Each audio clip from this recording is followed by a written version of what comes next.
महादेव ने माता पार्वती पर पाप करने का आरोप क्यों लगाया, जानने के लिए वीडियो को अंत तक जरूर देखें।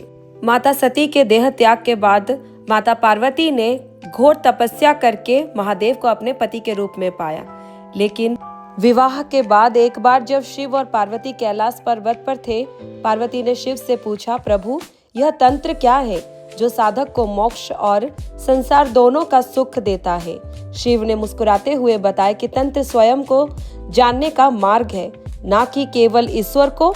यह साधना नहीं, साक्षात्कार है।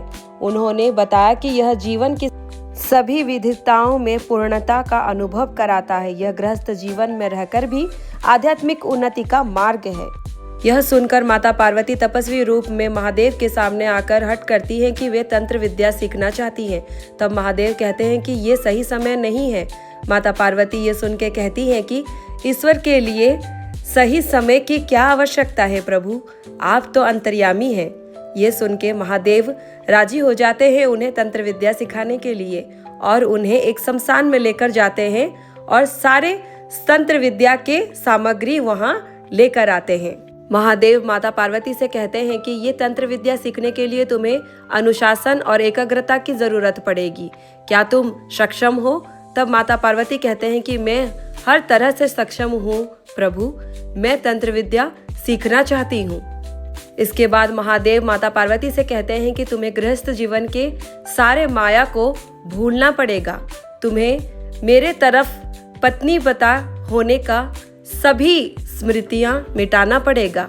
तुम्हें सिर्फ और सिर्फ एकाग्रता में ध्यान देना पड़ेगा, तब जाके तुम तंत्र विद्या सीख पाओगे।